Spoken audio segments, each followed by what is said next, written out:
Hi, it's Julie at Love's Beginning with a message called Choosing Authority Over Tyranny. When there is a lack of peace, ego is telling a story, and you're listening and believing. Knowing this is important. Lack of peace is caused always by a story, never by reality. Perceived conditions cannot be a reality. In truth, they are very flexible. Reality is changeless always, thus very reliable in all perceived situations. When you recognize that you're listening to a story, you can find one sentence of the story. You can give this sentence to reality, to the changeless, to what you truly are.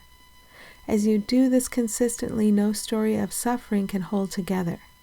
Instead, you learn to refer consistently to that which is prior to the story, and you find your gratitude for release. The story, no matter how positive or negative, is always fictional and can never harm you.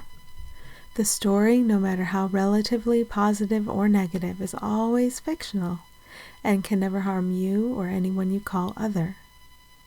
A tragic play doesn't harm the players who are pretending. As you recognize that all of you are prior to the story, all of the story you experience can be used to help all. You can use a perception of a past to back up a story that ego tells, but that doesn't make it real. When you feel stress, you are dipping into past as a reference point.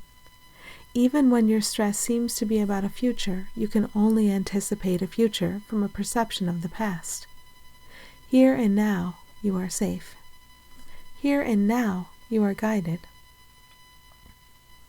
Ego's function is to condemn, but when you won't listen to direct condemnation, it compares and finds specialness. The commonality among all the perceptions that ego offers is that they are all painful, even the ones that seem most satisfying and small self-gratifying. As you notice the pain that comes from accepting one thought from ego, you notice more and more how all thoughts from ego are painful. This is discernment. Discernment isn't about anything outer. It's about the very thoughts you believe. You get better and better at discerning which thoughts hurt. Why is this? Because your willingness to notice how you feel has expanded. You must first notice how you feel in order to see that you have attached to a thought from ego. If you are employing tactics to escape how you feel, it will only delay. Eventually, you must notice in order to be free of fictional stories. As you move through the layers of egoic thought to recognition of true and shared identity, you will discover that you have been identifying with and as suppressed rage.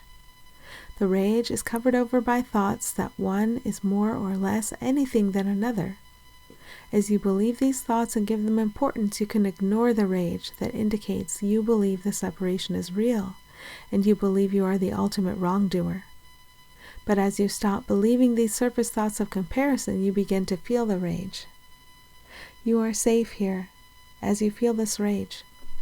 Only notice one thought attached to it, one insane thought, and bring it to the light within. As you feel the rage, you understand how it was never possible that the seemingly scary things outside of you were ever real. You just projected them, and now you know how. The experience of them came from these foundational ego thoughts. Now from here you can be guided. The rage is just a big, loud alarm clock. You don't have to fear it. Big, loud alarm clocks have their use. Simply wake up and go to work. Find the thought. Recognize that the feeling of rage confirms its fictional quality. It can't possibly be real or true. And now you can let it go. You can allow the whole mechanism for protection of suffering to go. You never needed it, and it never kept you safe. It only distracted you away from your ever-present and actual safety. You can relax when you recognize that there are gifts available for all now, and you don't have to bring any gifts into being. All that you ever needed is here, right now.